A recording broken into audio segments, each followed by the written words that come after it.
Pada bulan Januari 2020, hujan deras yang memecahkan rekor mengguyur kawasan Puncak, Bogor, menelan salah satu sisi bukit. Hujan yang turun seolah langit telah bocor menumbangkan pohon-pohon berusia puluhan tahun dan bahkan melahap aspal yang keras. Malam itu, sebuah dinding penahan tanah beton setinggi 6 meter yang berdiri kokoh di belakang sebuah villa mewah di kawasan Puncak runtuh diiringi suara gemuruh. Dari reruntuhan itu, muncullah tulang belulang kurus yang telah memutih. Tulang itu seolah menjadi satu dengan beton, mengeras seakan bagian dari dinding itu sendiri.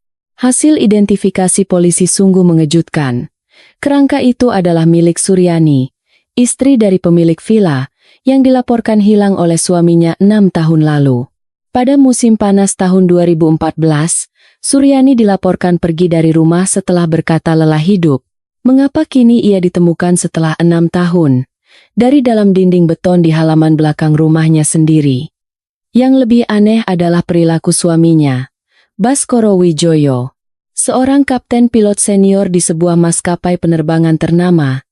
Ia menjalani hidup yang tampak sempurna setelah istrinya menghilang. Setiap bulan ia terbang ke luar negeri, dan di mata orang-orang di sekitarnya, ia dikenal sebagai suami setia yang menantikan kepulangan istrinya. Apakah ia benar-benar tidak tahu bahwa istrinya berada di dalam dinding beton itu? Ataukah ia percaya bahwa dinding kokoh itu tidak akan pernah runtuh selamanya? Selama 6 tahun, Suryani terkurung di dalam beton yang dingin.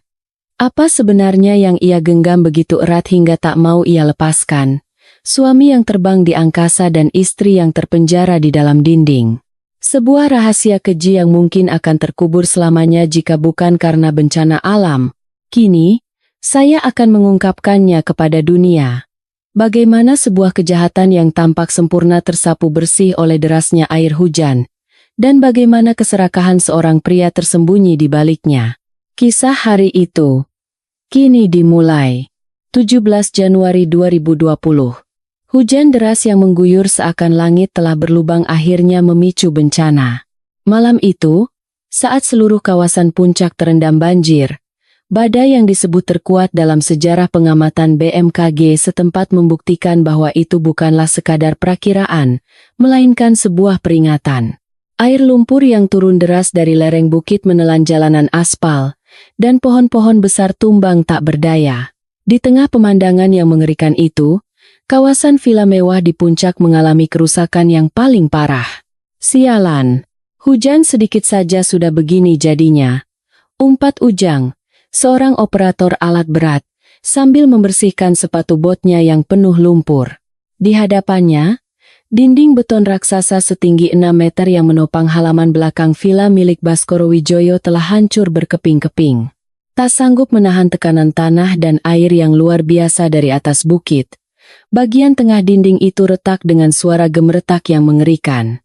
Dari celah reruntuhan, air lumpur kemerahan terus mengalir tanpa henti.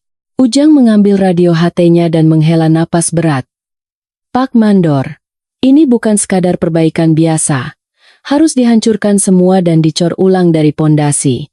Keesokan paginya, begitu langit mulai terang, pekerjaan restorasi skala penuh dimulai.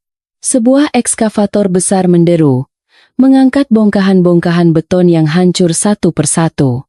Sepanjang pagi, pekerjaan berjalan membosankan dan berat. Membersihkan puing-puing beton dan lumpur adalah pekerjaan kasar yang monoton. Namun, sekitar pukul 2 siang, mata Ujang menangkap sesuatu yang aneh di ujung baket ekskavatornya. Apa itu? Di antara tumpukan puing beton abu-abu dan tanah merah, sebuah benda tak dikenal tampak berkilau. Ujang mematikan mesin ekskavator, mengambil sekop, dan turun ke lubang galian. Dengan hati-hati ia menggali tanah di sekitarnya, dan sebuah bungkusan besar yang terbungkus berlapis-lapis plastik kargo kedap air muncul ke permukaan. Bungkusan itu dilakban dengan sangat rapat, seperti membungkus mumi. Aneh. Kenapa ada paket seperti ini terkubur di dasar pondasi? Apa ada yang buang sampah sembarangan? Ujang menggaruk kepalanya yang tidak gatal. Dengan cutter, ia mulai menyayat lakban tebal yang melilit bungkusan itu. Saat lapisan pertama plastik tebal berhasil ia buka, Tangan Ujang tiba-tiba berhenti di udara. Yang muncul dari celah plastik bukanlah sampah, melainkan tulang belulang manusia yang kurus kering. Kerangka itu benar-benar bersih tanpa sepotong daging pun, menatap langit mendung dengan rongga matanya yang kosong. Seolah-olah, ia telah lama menanti untuk ditemukan. Astaga! Manusia! Ujang berteriak dan jatuh terduduk. Sekop yang dipegangnya jatuh ke tanah, menimbulkan suara logam tajam yang memecah kesunyian perbukitan. Hanya napasnya yang terengah-engah dan detak jantungnya yang kencang yang mengisi suasana. 30 menit kemudian, tim identifikasi dan penyidik dari Polres Bogor menutup lokasi dengan garis polisi kuning. Di antara aroma hujan dan tanah, tercium bau anyir sebuah kasus kejahatan. Kompol Budi Santoso, Kepala Unit Reserse, mengenakan sarung tangan lateks dan memeriksa dengan tajam penampang dinding beton tempat jenazah ditemukan. Setelah mengamati penampang beton dan posisi jenazah, ia berdecak dan menggelengkan kepala. Ini sengaja dikubur sebelum betonnya dicor. Sudah direncanakan, katanya. Bribka Heru, yang sedang mengambil foto TKP di sebelahnya, berhenti sejenak. Bagaimana komandan bisa langsung yakin? Bisa saja kan digali dan dikubur setelah dindingnya jadi. Kompol Budi menyalakan senter dan menyorot dasar beton. Lihat baik-baik. Jenazah ini terbaring sangat rata di atas pondasi beton dasar dinding. Kalau mau menguburnya setelah dinding jadi, dia harus menghancurkan beton bertulang setebal ini dari atas. Tapi tidak ada sama sekali bekas galian atau pembongkaran. Kompol Budi menunjuk bungkusan tebal yang melapisi jenazah. Ini namanya dicor hidup-hidup. Saat pembangunan dinding penahan, pelaku memasukkan jenazah ke dalam cetakan, lalu menuangkan adonan semen cair ke atasnya. Saat semen mengeras, jadilah ini peti mati yang sempurna. Jika teorinya benar, pelakunya adalah orang yang tahu persis proses konstruksi, atau bahkan orang yang memprakarsai pembangunan itu sendiri. Tim forensik dengan hati-hati mengumpulkan sampel gigi dan tulang untuk dikirim ke Pusat Laboratorium Forensik, Puslap for Polri. 2 hari berlalu dalam ketegangan. Pada sore hari tanggal 19 Januari, sebuah faks masuk ke kantor Reskrim Polres Bogor. Bribka Heru menyambar kertas yang baru keluar dari mesin faks dan berlari ke meja Kompol Budi. Komandan, hasil identifikasi sudah keluar. Kompol Budi memutar kursinya dan bertanya dengan tenang. Siapa? Ada di daftar orang hilang? Suryani. Usia 43 tahun. Seorang wanita yang dilaporkan hilang oleh suaminya pada bulan Juli 2014. Mata Kompol Budi membelalak saat menerima laporan itu. 2014? Berarti sudah 6 tahun. Siapa yang melapor? Suaminya, Baskoro Wijoyo. Pekerjaannya tertulis sebagai kapten pilot di maskapai penerbangan nasional. Dan alamatnya. Jangan kaget, Komandan. Alamatnya sama persis dengan lokasi penemuan jenazah. Puncak, Cisarua, Bogor. Kompol Budi menggebrak meja dan berdiri. Kursinya terdorong ke belakang dengan suara berderit. Istri yang katanya pergi dari rumah 6 tahun lalu, kini kembali dalam wujud kerangka dari dalam dinding halaman belakang rumahnya sendiri. Ini benar-benar gila. Saat itu, ponsel Bribka Heru berdering kencang. Setelah menjawab panggilan singkat, ia menatap Kompol Budi dengan ekspresi serius. Data imigrasi sudah dicek. Baskoro Wijoyo akan mendarat di Bandara Soekarno-Hatta 2 jam lagi. Kompol Budi menyambar jaketnya. Kita berangkat sekarang. Ada banyak yang harus kita tanyakan padanya. 1,5 jam kemudian, lobi kedatangan di Bandara Soekarno-Hatta yang disambangi Kompol Budi penuh sesak oleh para pelancong yang baru kembali dari liburan. Di antara kerumunan orang yang ceria, tatapan tajam kedua polisi itu tampak kontras. Tepat saat Kompol Budi dan Bribka Heru tiba di depan gerbang kedatangan, Baskoro muncul sambil menarik koper mewahnya. Usia pertengahan 50-an, penampilan rapi, seragam pilot yang gagah, hingga sepatu kulit yang mengkilap. Siapapun yang melihatnya akan setuju bahwa ia adalah contoh pria parubaya yang sukses. Kompol Budi menerobos kerumunan dan berdiri di hadapan Baskoro. Anda Bapak Baskoro Wijoyo? Kemunculan polisi yang tiba-tiba membuat Baskoro terkejut. Kompol Budi menunjukkan lencana polisinya. Benar, saya sendiri. Ada apa ya?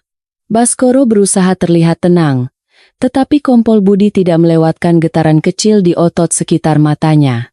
Kami ingin bertanya beberapa hal mengenai istri Anda, Ibu Suryani. Bisa ikut kami sebentar ke kantor? Seketika, wajah Baskoro menjadi pucat pasi. Genggamannya pada gagang koper mengerat hingga buku-buku jarinya memutih. Suryani, istri saya kenapa? Tanyanya dengan suara bergetar. Matanya kehilangan fokus dan tampak gelisah. Itu bukan tatapan khawatir, melainkan tatapan yang lebih dekat dengan ketakutan. Sebagai jawaban, Kompol Budi hanya sedikit tersenyum sinis dan melangkah lebih dekat. Suara rendahnya menusuk telinga Baskoro seperti pisau. Karena Anda sepertinya sangat penasaran, akan saya beritahu. Dinding penahan tanah di vila Anda di puncak longsor. Akibat hujan deras yang memecahkan rekor. Longsor? Ulang Baskoro kosong. Seperti orang yang kehilangan jiwa. Tidak menyia-nyiakan celah itu, Kompol Budi melancarkan pukulan telak. Anda pikir sudah menguburnya dengan sempurna? Ya? Tapi sepertinya, hujan dari langit tidak ada dalam perhitungan Anda. Mendengar kata-kata itu, akal sehat Baskoro runtuh seketika. Ia buru-buru mengeluarkan ponsel dari sakunya. Jari-jarinya yang menekan nomor bergetar hebat. Ia tidak sedang mencoba menghubungi keluarga untuk memberitahu keadaannya. Kejahatan sempurnanya telah hancur oleh variabel bernama bencana alam. Satu-satunya tali penyelamat yang bisa ia andalkan sekarang hanyalah pengacaranya. Pak Anwar, tolong saya. Dengan wajah pucat, Baskoro memanggil pengacara yang ia harap bisa menyelamatkannya, mengirimkan permintaan tolong yang sangat mendesak. Beberapa saat kemudian, udara di ruang interogasi Polres Bogor terasa lebih berat dan lembab daripada di luar. AC di langit-langit menderu mengeluarkan udara dingin, tetapi ketegangan yang mengalir di antara meja tidak kunjung mereda. Baskoro duduk di kursi stainless steel yang dingin, dengan kedua tangan diletakkan rapi di atas lututnya. Kompol Budi, sambil memutar-mutar pulpen di antara jarinya, membuka suara. Pak Baskoro, saya tanya sekali lagi. Pada hari pembangunan dinding penahan tanah tahun 2014 itu, Anda ada di mana? Baskoro menelan ludah dan menatap sudut meja. Seperti yang sudah saya katakan, pekerjaan itu saya serahkan sepenuhnya pada kontraktor. Saya sibuk mempersiapkan jadwal penerbangan, jadi, meskipun ada proyek besar di halaman belakang rumah, Anda sama sekali tidak pernah menengok ke lokasi. Benar. Saya bahkan menutup semua jendela karena berisik. Kompol Budi tertawa sinis. Ia mengambil selembar kertas dari tumpukan berkas tebal. Aneh sekali. Anda ingat mandor yang mengerjakan proyek waktu itu? Namanya Pak Deden. Kesaksiannya sangat berbeda dengan Anda. Wajah Baskoro tampak jelas menegang. Ia berusaha keras untuk tetap tenang dan memfokuskan pandangannya pada Kompol Budi. Maksud Anda? Pak Deden ingat dengan sangat jelas. Anda tiba-tiba muncul di lokasi sekitar jam 8 malam. Anda bilang, besok sebelum dicor, saya mau periksa sendiri ukuran dan kondisi tulangan besinya. Kalian semua pulang saja lebih awal. Berkat Anda, para pekerja jadi bisa pulang cepat dan minum-minum. Pupil mata Baskoro sedikit bergetar. Oh, apa ada kejadian seperti itu? Saya tidak ingat, sudah terlalu lama. Tapi Pak Deden tidak akan pernah lupa. Katanya. Keesokan paginya saat dia kembali, pekerjaan meratakan dasar pondasi yang merepotkan itu sudah selesai dengan sangat rapi. Dia merasa aneh, seperti ada jin yang membantu. Sepertinya, Anda yang mengerjakannya sendirian malam itu ya? Ah, iya, sepertinya begitu. Saya ini orangnya perfeksionis. Saya khawatir kalau pekerjaannya tidak beres. Suara Baskoro terdengar lirih. Setetes keringat dingin mengalir di pelipisnya. Bribka Heru, yang sedang mengetik berita acara pemeriksaan di laptopnya, menyela dengan tatapan tajam. Cukup soal proyek. Sekarang kita bicara soal istri Anda. Tanggal 15 Juli 2014. Malam saat istri Anda menghilang. Dari jam 11 malam sampai jam 1 dini hari. Anda ada di mana dan sedang apa? Sudah berapa kali harus saya bilang? Saya sedang tidur di rumah. Ada yang bisa membuktikannya? CCTV di rumah. Atau orang yang melihat Anda tidur. Baskoro menggelengkan kepalanya dengan frustrasi. Saya tinggal sendirian. Sejak Suryani pergi, saya hanya tinggal sendiri. Seketika, Kompol Budi menggebrak meja sambil tertawa. Hei, Pak Baskoro. Cerita Anda tidak nyambung. Istri Anda baru menghilang pada malam itu, tapi Anda bilang malam itu Anda sudah tinggal sendiri. Urutannya sedikit aneh, bukan? Bibir Baskoro bergetar. Ia buru-buru menyeka keringat di dahinya untuk menutupi kepanikannya. Oh, itu. Maksud saya salah bicara. Saya dan Suryani sudah pisah kamar. Hubungan kami sedang tidak baik. Jadi maksud saya tidur sendirian di kamar saya. Kompol Budi tidak membiarkan Baskoro lolos dan terus mendesaknya. Pasangan yang hubungannya tidak baik tinggal serumah. Tapi Anda tidak mendengar suara istri Anda berkemas dan pergi? Telinga seorang kapten pilot setuli itu? Bagaimana Anda bisa menerbangkan pesawat? Keesokan paginya, di bawah terik matahari, Kompol Budi dan Bribka Heru menuju Puncak, Bogor. Untuk mematahkan alibi Baskoro, mereka memulai penyelidikan dengan bertanya kepada para tetangga. Seorang nenek yang sedang duduk di depan warung kelontong di pintu masuk kompleks menyambut mereka. Ibu Suryani? Oh, saya kenal. Istri muda yang di rumah atas bukit itu, kan? Nenek itu berdecak dan mengangguk. Bagaimana reputasinya di sini, Bu? Aduh, jangan ditanya. Kasihan sekali orangnya. Suaminya pilot, uangnya banyak, tapi istrinya itu selalu pakai baju lusuh. Sepertinya tidak pernah dikasih uang. Benar, Bu. Pernah suatu hari dia beli telur 1 rak. Dompetnya sampai digoyang-goyang. Lalu minta kurang 5.000 rupiah. Saya kasihan. Ya sudah saya kasih saja. Bribka Heru mencatat dengan teliti di buku catatannya. Bagaimana hubungan mereka? Pernah dengar suara mereka bertengkar? Nenek itu menoleh ke kanan dan ke kiri, lalu merendahkan suaranya. Begini, kebun saya kan dekat dengan rumah itu. Kadang-kadang malam hari saya dengar suara-suara aneh. Suara gaduh seperti ada yang terbanting, suara perempuan menjerit, dan suara tangisan. Alis Kompol Budi berkerut. Sering terjadi. Sepertinya sebulan sekali atau 2 kali pasti ada. Tapi yang lebih aneh. Tahu tidak?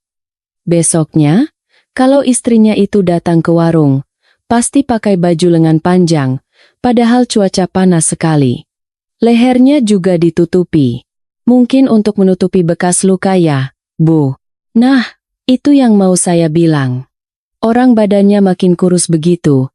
Suaminya tidak pernah kelihatan. Benar-benar keterlaluan. Sore harinya, laporan hasil otopsi dari Puslap 4 tiba. Kembali ke kantor, Kompol Budi membaca laporan itu dan bersiul panjang. Heru, sini lihat. Firasatku benar. Bribka Heru mendekat. Ada apa, Komandan? Lihat ini. Ada bekas retak tipis yang sudah sembuh di tulang rusuk nomor 3 dan 4. Dan di tulang lengan bawah kiri ini, juga ada bekas patah tulang yang sudah sangat lama. Bekas luka pertahanan diri? 100%. Saat seseorang dipukul dari atas, secara naluriah orang akan mengangkat lengan untuk menangkis. Ini buktinya. Bribka Heru menatap foto röntgen di laporan dengan wajah berkerut. Waktu patah tulangnya berbeda-beda. Ini bukan cedera yang terjadi sekali waktu. Ini bukti telak adanya kekerasan yang berkelanjutan. Si brengsek Baskoro itu. Bilangnya pergi dari rumah. Padahal ini tragedi akibat KDRT. Dia bukan sekadar lepas kendali. Dia sudah menyiksa istrinya sejak lama hingga akhirnya tewas. Kompol Budi meletakkan laporan itu dengan kasar di atas meja. Saat itu, Kasat Reskrim masuk ke ruangan sambil membawa sebuah amplop. Budi, Hasil pemeriksaan rekening dan catatan komunikasi Baskoro sudah keluar. Ada temuan, Pak? Bukan sekadar temuan. Kita dapat ikan paus. Agustus 2014. Tepat sebulan setelah melaporkan istrinya hilang, dia mengambil pinjaman dengan jaminan asuransi. Jumlahnya 200 juta rupiah. Mata Kompol Budi berbinar. 200 juta? Berarti dia butuh uang tunai dalam jumlah besar. Untuk apa uang sebanyak itu? Ini yang gila. Semua uangnya mengalir ke rekening bandar judi, kasino ilegal, judi bola online, semua dia mainkan. Bribka Heru menggeleng tak percaya. Wah, jadi uang duka atau uang asuransi istrinya dipakai untuk bayar utang judi dan foya-foya? Kamu pikir cuma itu? Coba lihat lagi data imigrasinya. Sejak 2014, dia sering keluar negeri bahkan saat tidak ada jadwal terbang. Makau, Singapura. Dia takut penyelidikan makin dekat. Jadi dia terus-terusan kabur keluar. Kompol Budi mengepalkan tangannya. Baskoro sudah terpojok. Segera ajukan pencekalan dan surat perintah penangkapan. Dia tidak bisa lari lagi. Sudah diurus. Bandara dan pelabuhan sudah diinformasikan. Kata Kasat Reskrim sambil menepuk bahu Kompol Budi. Malam itu, Kompol Budi tinggal sendirian di kantornya. Di bawah lampu meja, ia membuka kembali berkas kasus. Di papan tulis, jejak pergerakan Baskoro, waktu hilangnya Suryani, dan jadwal pembangunan dinding penahan tanah tertulis acak. Ia mulai menyusun potongan-potongan puzzle di kepalanya. Ini bukan kecelakaan tiba-tiba, gumamnya. Ia membuka kalender dan menelusuri bulan Juli 2014. Tanggal hilangnya Suryani dan tanggal dimulainya pengecoran pondasi dinding berselisih tepat 1 hari. Dia merencanakan pembunuhan ini sesuai dengan jadwal proyek. Dia memilih hari yang paling sempurna untuk menyingkirkan mayatnya. Dikubur dalam beton, tidak akan pernah membusuk dan tidak akan berbau. Dia mengimpikan kejahatan yang sempurna. Ia bangkit dan mendekati jendela. Di balik kaca, lampu-lampu kota berkelip. Terbayang wajah Angku Baskoro yang selama 6 tahun terakhir mengenakan seragam pilotnya, terbang ke angkasa, dan berpura-pura menjadi suami yang baik. Namun, langit tidak memaafkan kejahatan sempurnanya yang sombong. Bencana alam yang tak terduga telah meruntuhkan dinding kebohongan yang ia bangun dengan kokoh. Jam di dinding menunjukkan pukul 11 malam. Sambil merapikan berkas, Kompol Budi merencanakan langkah penyelidikan untuk besok. Ia harus membongkar semua kebohongan Baskoro dan menunjukkan kepada dunia di neraka seperti apa Suryani hidup selama ini. Ia merasa seolah bisa mendengar suara Suryani di telinganya. Jeritan terakhir wanita yang terpenjara di dalam kuburan beton dingin selama 6 tahun. Pagi hari tanggal 20 Januari, dering telepon memecah keheningan di kantor Reskrim Polres Bogor. Kompol Budi yang terkubur di antara tumpukan dokumen mengangkat telepon. Halo, Reskrim Polres Bogor. Dengan Budi. Suara di seberang telepon terdengar lirih dan bergetar. Halo, apa benar ini kantor polisi? Saya Aulia, putri dari Suryani. Kompol Budi menarik kursinya lebih dekat. Iya, Mbak Aulia. Kami sudah menunggu kabar dari Anda. Ada yang bisa kami bantu. Saya sedang membereskan barang-barang peninggalan ibu saya, dan saya menemukan sesuatu yang aneh. Di saku dalam jaket musim dingin yang sering ibu pakai, jahitannya tertutup. Saat saya buka, ada benda keras di dalamnya. Apa itu? Buku tabungan. Sepertinya buku tabungan rahasia yang ayah saya tidak tahu sama sekali. Kompol Budi dan Bribka Heru segera meluncur ke Jakarta. Setelah 1 jam perjalanan, mereka tiba di sebuah apartemen tua di kawasan Jakarta Pusat. Di depan sebuah unit studio, mereka bertemu dengan Aulia. Kini berusia 25 tahun, Aulia sangat mirip dengan foto ibunya.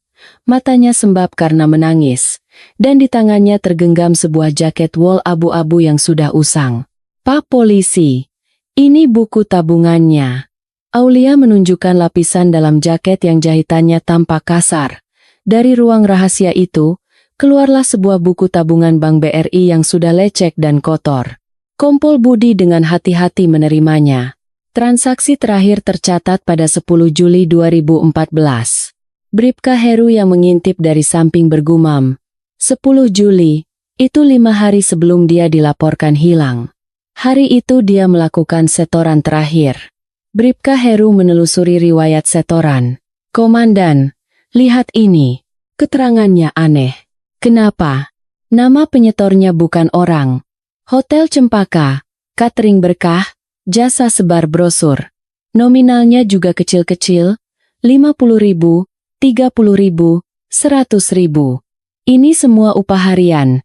Pandangan Kompol Budi terpaku pada halaman pertama buku tabungan, di samping kolom tanda tangan pemilik rekening. Dengan pulpen biru, tertulis sebuah kalimat dengan tulisan tangan yang sedikit gemetar. Untuk biaya kuliah Aulia. Ini nyawaku. Melihat tulisan itu, Aulia tak kuasa menahan tangisnya. Ibu, kenapa sampai begini? Kompol Budi memberikan segelas air kepada Aulia. Mbak Aulia, apakah Anda sama sekali tidak tahu kalau ibu Anda bekerja di luar? Tidak, Pak. Saya tidak pernah menyangka. Ayah sangat melarang ibu keluar rumah. Tapi kadang saya lihat tangan ibu kasar dan banyak luka kecil. Kalau saya tanya, beliau selalu bilang kena goresan saat beres-beres rumah. Aulia menunduk, tak sanggup melanjutkan. Kompol Budi memeriksa saldo akhir di buku tabungan itu, 20 juta rupiah. Keringat seorang ibu yang dikumpulkan sedikit demi sedikit selama 3 tahun. Apakah ayah Anda tahu tentang uang ini? Aulia menggeleng keras. Tidak mungkin. Ayah bahkan mengawasi setiap 1.000 rupiah yang ibu belanjakan. Setiap kali ibu pulang dari pasar, struk belanja harus diletakkan di meja makan dan diperiksa satu persatu. Kalau ada selisih 10 perak saja, ayah akan marah besar dan rumah jadi ribut. Bribka Heru bertanya dengan tak percaya. Seorang kapten pilot maskapai asing, gajinya pasti besar. Tapi uang belanja yang diberikan sedikit sekali? Uang belanja. Dompet ibu selalu kosong. Setiap pagi ayah hanya melempar selembar uang 100.000 rupiah di meja sebelum berangkat kerja. Uang itu harus cukup untuk makan saya dan adik, membeli kebutuhan rumah, dan semuanya. Ayah selalu bilang, kamu itu bodoh, tidak bisa mengelola uang, makanya biar aku yang atur. Ibu menghemat uang itu sedikit demi sedikit dan diam-diam bekerja untuk biaya kuliah saya. Kompol Budi mengangguk dengan ekspresi getir. Jadi, ibu Anda diam-diam keluar rumah saat ayah Anda sedang terbang, ya? Iya. Beliau selalu bilang mau ke supermarket. Jaket ini juga sudah dipakai lebih dari 10 tahun. Kalau saya bilang akan membelikannya baju baru, beliau selalu menolak sambil tertawa. Katanya nanti dimarahi ayah karena buang-buang uang. Aulia memeluk jaket tua itu dan kembali terisak. Kedua polisi itu kemudian pergi ke kantor cabang bank terdekat dan mendapatkan seluruh riwayat transaksi buku tabungan itu. Catatan yang dimulai dari tahun 2011 itu adalah sebuah rekaman perjuangan hidup yang luar biasa. Lihat, awalnya nominalnya sangat kecil. 30.000, 20.000. Sepertinya beliau bekerja sebagai petugas kebersihan hotel dan cuci piring di rumah makan. Jelas Bribka Heru sambil menunjuk layar monitor. Tapi seiring berjalannya waktu, frekuensi setoran meningkat dan nominalnya sedikit lebih besar. Mungkin karena putrinya sudah mau masuk SMA, jadi beliau menambah pekerjaannya. Kompol Budi menghela napas panjang. 3 tahun bekerja banting tulang, uang yang terkumpul hanya 20 juta. Bagi Ibu Suryani, uang ini benar-benar nyawanya. Sore itu, Kompol Budi kembali memanggil Baskoro untuk diinterogasi. Baskoro masuk dengan wajah kesal, seolah tidak melakukan kesalahan apapun. Apakah Anda tahu istri Anda punya buku tabungan lain? Tanya Kompol Budi. Baskoro tertawa sinis. Apa-apaan ini? Suryani mana punya uang untuk buat buku tabungan? Dia kan cuma ibu rumah tangga yang diam di rumah. Membersihkan hotel, cuci piring di warung makan, menyebar brosur di jalan. Uang yang dikumpulkan sedikit demi sedikit dari pekerjaan berat seperti itu. Seketika, wajah Baskoro memerah. Bukan karena sedih atau merasa bersalah, melainkan karena malu dan marah. Apa? Dia melakukan pekerjaan rendahan seperti itu? Jangan mengada-ada. Mau ditaruh di mana muka saya? Istri seorang kapten pilot kerja cuci piring? Kompol Budi tertawa tak percaya. Sekarang bukan waktunya bicara soal gengsi. Istri Anda, di tengah siksaan ekonomi dari Anda, berjuang selama 3 tahun untuk menyiapkan biaya kuliah putrinya. Bohong. Suryani tidak pernah keluar rumah. Sudah saya didik dia untuk tidak keluyuran. Baskoro berteriak sambil menggebrak meja. Kompol Budi mengeluarkan buku tabungan dari kantong barang bukti dan meletakkannya di depan Baskoro. Di sini tertulis dengan jelas. Untuk biaya kuliah Aulia. Ini nyawaku. Tulisan tangan istri Anda sendiri. Anda kenal, kan? Pandangan Baskoro terpaku pada tulisan itu, dan mulutnya perlahan terkatup. Namun, matanya masih menyorotkan kegelisahan. Kompol Budi menusuk tepat pada intinya. 20 juta rupiah. Uang yang bisa Anda habiskan dalam sekejap di meja kasino. Tapi bagi istri Anda, uang itu adalah masa depan putrinya dan nyawanya sendiri. Jadi, uang itu. Baskoro tidak bisa melanjutkan kata-katanya dan membuang muka. Kompol Budi mencondongkan tubuhnya ke depan. Apa Anda bertengkar dengan istri Anda karena uang ini? Saat utang judi Anda menumpuk dan tidak ada uang tunai, Anda tidak sengaja menemukan buku tabungan yang disembunyikan istri Anda, kan? Bukan. Saya tidak tahu. Anda pasti memaksanya untuk memberikan uang itu. Tapi Ibu Suryani menolaknya sampai akhir. Dia lebih baik mati daripada menyerahkan uang untuk biaya kuliah putrinya. Benar, kan? Tangan Baskoro mulai bergetar. Terbayang di benaknya wajah jahatnya sendiri malam itu, saat ia mencoba merebut buku tabungan yang dipertahankan mati-matian oleh Suryani. Namun, ia tetap bungkam sampai akhir. Malam itu, Kompol Budi tidak pulang. Ia menyisipkan halaman baru di berkas kasus dan mengambil pulpennya. Kasus ini bukan lagi sekadar kasus orang hilang atau pembunuhan tak disengaja. Di hadapannya, tergambar jelas sosok seorang ibu yang, di tengah pengawasan dan kekerasan suaminya yang tiran, tetap berjuang dengan tangan kasarnya membersihkan toilet dan menyebar brosur demi putrinya. Yang ingin ia lindungi bukanlah uang 20 juta rupiah, melainkan harapan untuk kehidupan putrinya.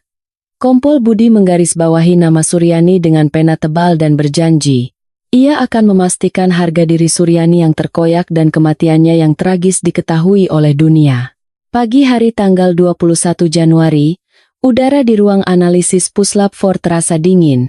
Di tengah suara dengungan mikroskop, Dr. Iwan, kepala tim forensik, memanggil Kompol Budi dengan tergesa-gesa. Pak Kompol, cepat ke sini. Ada temuan penting dari plastik pembungkus jenazah. Kompol Budi segera mendekat. Apa temuannya, Dok? Sidik jari? Bukan. Sesuatu yang lebih menarik. Di bagian dalam plastik pembungkus, tepatnya di area yang bersentuhan dengan kerah belakang jenazah, kami menemukan partikel logam. Dr. Iwan dengan hati-hati mengangkat sebuah benda kecil dengan pinset. Di bawah cahaya lampu, sebuah kancing manset perak mewah berkilauan. Lihat baik-baik. Ada inisial terukir di sini. BW. Kompol Budi mengambil kaca pembesar. BW Baskoro Wijoyo? Kemungkinan besar begitu. Tapi yang luar biasa adalah posisinya. Benda ini ditemukan di bagian dalam plastik, bukan di luar. Artinya, kancing ini terjepit di antara jenazah dan plastik saat dibungkus. Ikut tersegel di dalamnya. Senyum dingin terukir di bibir Kompol Budi. Jadi, saat pelaku membungkus jenazah, kancing manset di lengan bajunya terlepas. Karena panik, dia tidak menyadarinya dan langsung melakban semuanya. Tepat.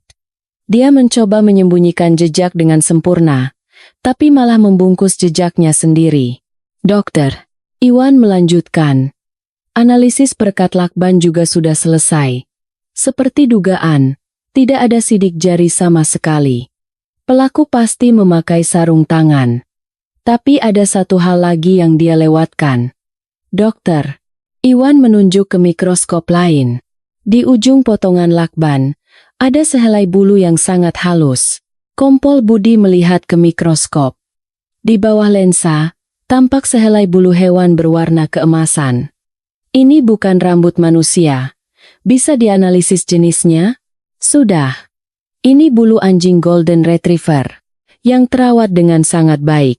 Kompol Budi mengangguk. Bulu anjing. Baskoro tidak punya anjing di rumahnya.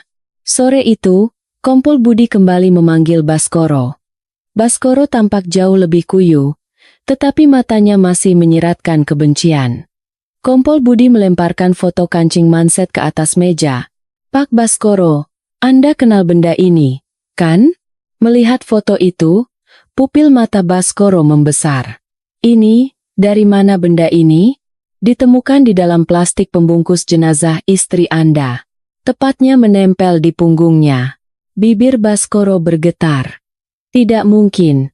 Itu kancing manset yang hilang saat saya dinas ke luar negeri tahun 2014.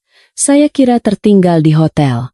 Benda yang tertinggal di hotel di luar negeri, bagaimana bisa ada di dalam bungkusan jenazah istri Anda yang ditemukan 6 tahun kemudian?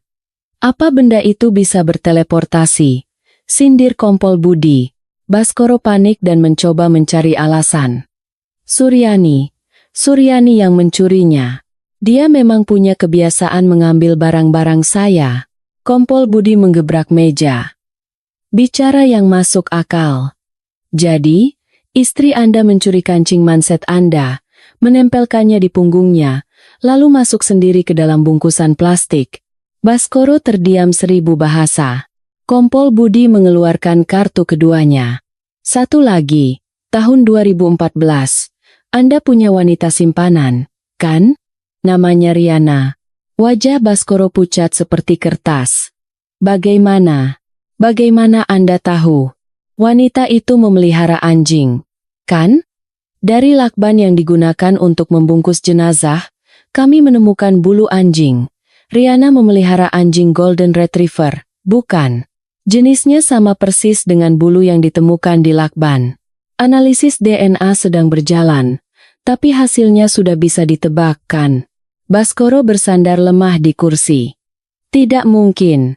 Artinya, setelah melakukan kejahatan, Anda pergi ke rumah Riana, atau Anda membawa lakban dari rumahnya.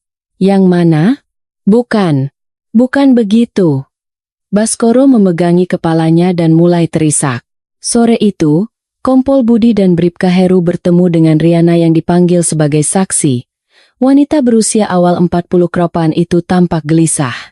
Mbak Riana, Anda ingat malam tanggal 15 Juli 2014? Malam saat Baskoro Wijoyo datang ke rumah Anda? Riana ragu sejenak, lalu mengangguk. Iya, saya ingat. Dia datang tiba-tiba tanpa pemberitahuan. Sudah larut malam. Kira-kira jam berapa? Sekitar lewat tengah malam. Saya kaget dia menggedor pintu saat semua orang sudah tidur. Bagaimana kondisi Baskoro saat itu? Apa ada yang aneh? Riana mengerutkan kening. Sangat aneh. Rambutnya acak-acakan, bajunya bau tanah. Dan yang paling aneh, ia berhenti sejenak, dia bau anyir. Seperti bau pasar ikan, atau bau besi. Bau darah. Kompol Budi dan Bribka Heru saling bertukar pandang. Bau tanah dan bau darah. Bukti nyata bahwa ia baru saja dari lokasi kejahatan. Lalu apa yang dia lakukan? Dia langsung masuk ke kamar mandi. Dia mandi sangat lama, lebih dari 1 jam. Suara air dan gosokan badannya terdengar sangat keras. Baju yang dia pakai dia masukkan ke kantong plastik hitam rangkap 2. Katanya mau dicuci sendiri. Saya tawarkan untuk mencucinya, tapi dia menolak dengan panik. Riana menambahkan dengan ekspresi ketakutan. Dan Pak, yang paling aneh adalah anjing saya. Golden Retriever itu? Iya, namanya Bruno. Biasanya dia sangat ramah pada Mas Baskoro. Tapi malam itu, begitu Mas Baskoro masuk, dia menggonggong seperti orang gila. Bulunya berdiri, dan dia mundur ketakutan, bersembunyi di sudut ruangan sambil gemetaran, seperti melihat hantu. Setelah interogasi, Kompol Budi membeli kopi kaleng dari mesin penjual otomatis. Puzzle-nya hampir lengkap. Bribka Heru mengangguk. Baskoro membunuh istrinya, mengubur mayatnya di dinding penahan, lalu lari ke rumah wanita simpanannya untuk menghilangkan barang bukti. Mencuci badannya yang berlumuran darah dan membuang pakaiannya. Rencananya rapi sekali. Tapi di tengah kepanikannya, ada celah, kata Kompol Budi sambil menatap kegelapan di luar jendela, kancing manset dan bulu anjing. Tidak ada kejahatan yang sempurna. Tuhan selalu memberikan kesombongan kepada penjahat, dan kesombongan itulah yang akhirnya menjerat mereka. Semua bukti mengarah pada Baskoro. Namun, masih kurang satu pukulan telak untuk meyakinkan hakim di pengadilan. Mereka harus membuat Baskoro mengaku, atau menemukan satu kebenaran lain yang terkubur bersama jenazahnya.